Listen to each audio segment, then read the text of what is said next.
10 سال کے روزوں کا کفارہ کیسے ادا کروں؟ عبداللہ شاکر دبئی سے۔ میری عمر ابھی 25 سال ہے۔ میں نے بالغ ہونے کے بعد سے ابھی تک رمضان کے روزوں کا اہتمام نہیں کیا۔ کبھی تو میں رات سے ہی روزے کی نیت نہیں کرتا تھا اور کبھی رات میں نیت کر لیتا تھا اور دن میں توڑ دیتا تھا۔ اب میں نے سنا ہے کہ روزہ توڑنے پر 60 دن لگاتار روزے رکھنے پڑیں گے۔ میرے لیے یہ تقریباً ناممکن سی بات ہے، کیونکہ پہلی بات یہ کہ مجھے حساب نہیں کہ کتنے روزے توڑے ہیں۔ دوسری بات یہ کہ اتنے سالوں کے روزے رکھنے میں کئی سال گزر جائیں گے اور ایک بھی بیچ میں ٹوٹ گیا تو دوبارہ سے شروع کرنا پڑے گا۔ اس بارے میں میری رہنمائی فرمائیں کہ میں کیا کر سکتا ہوں کہ اس گناہ سے بھی بچ جاؤں اور کفارہ بھی ادا ہو جائے۔ بھائی عبداللہ شاکر صاحب، بس اب توبہ کریں۔ پہلے تو 2 رکعت پڑھ کے اللہ سے گڑ گڑا کہ آپ نے رمضان کا روزہ چھوڑا بھی اور توڑا بھی، بہت بڑا گناہ ہے، چھوڑنا بھی اور توڑنا بھی۔ اللہ سے گڑ گڑا کے توبہ کریں، اللہ غفور رحیم ہے، معاف کرنے والا ہے، اور آئندہ کے لیے پختہ عزم کریں، اب زندگی میں کبھی نہ تو رمضان کا روزہ چھوڑیں گے اور نہ توڑیں گے۔ اس توبہ کا فائدہ یہ ہوگا کہ پچھلے سارے گناہ اللہ آپ کے معاف کر دے گا انشاءاللہ۔ باقی رہا مسئلہ قضا اور کفارے کا، تو جو روزے چھوڑے ہیں اندازہ لگا لیں کتنے چھوڑے ہیں۔ وہ تمام روزوں کا ایک لمسم اندازہ یہ لگایا جا سکتا ہے۔ آپ کی عمر 25 سال ہے تو ظاہر ہے بہت زیادہ تو 14 سال میں بالغ ہو گئے ہوں گے، تو 11 سال یہ بنتے ہیں، تو 11 کو 30 سے ضرب دیں، ٹھیک ہے نا، 33۔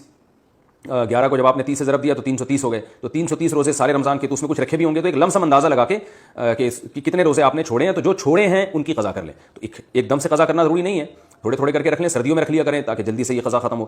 اور جو توڑے ہیں تو وہ ان کا کفارہ لازم ہے، کیونکہ بالغ ہونے کے بعد اگر رمضان کا روزہ آپ توڑ دیں تو کفارہ ادا کرنا پڑے گا۔ لیکن توڑنے میں 2 طرح سے اگر توڑا جائے تو پھر کفارہ ادا ہوتا ہے۔ اگر آپ میرڈ ہیں، وائف سے آپ نے بیوی سے روزے کے دوران ہم بستری کر لی، جمع کر لیا، تو بھی روزہ ٹوٹ گیا اور اس کا بھی کفارہ ہے۔ یا آپ نے جان بوجھ کر کھانا کھا لیا تو بھی روزہ ٹوٹ جائے گا اور اس کا بھی کفارہ ہے۔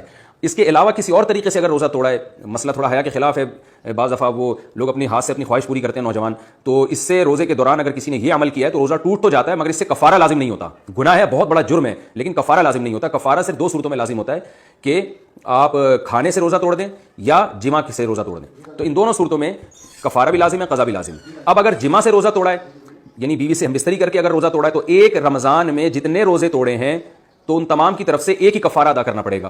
اگلے رمضان میں دوبارہ اگر توڑے ہیں تو اس اگلے رمضان کا ایک کفارہ کافی ہے، یعنی ہر روزے کے 60 روزے نہیں رکھنے پڑیں گے، بلکہ ایک رمضان میں جتنی دفعہ بھی روزے توڑے ہیں تو 60 روزے پورے رمضان کی طرف سے کفارہ ہو جائے گا۔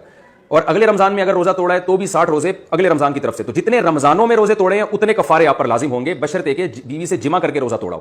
لیکن اگر روزہ کھانے سے توڑا ہے تو اس میں علماء کے 2 قول ہیں۔ ایک قول تو یہی ہے کہ ایک رمضان میں جتنے روزے توڑے ہیں ایک کفارہ سب کی طرف سے کافی ہے، الگ الگ رمضان میں اگر توڑیں گے تو الگ الگ کفارے ادا کرنے پڑیں گے۔ لیکن ایک دوسرا قول بھی ہے اور اس پر فتویٰ بھی دیا گیا ہے کہ کھانے سے اگر آپ نے روزہ توڑا ہے تو جتنے بھی رمضانوں میں جتنے بھی روزے توڑے ہیں آپ نے، اب جب آپ توبہ کر رہے ہیں تو ایک کفارہ ادا کر لیں، وہ پچھلے تمام رمضانوں کے تمام روزوں کی طرف سے کافی ہو جائے گا۔ تو میرا خیال ہے 25 سال میں آج کل شادیاں ہوتی نہیں ہیں تو آپ نے شاید کھانے پینے سے ہی روزہ توڑا ہوگا۔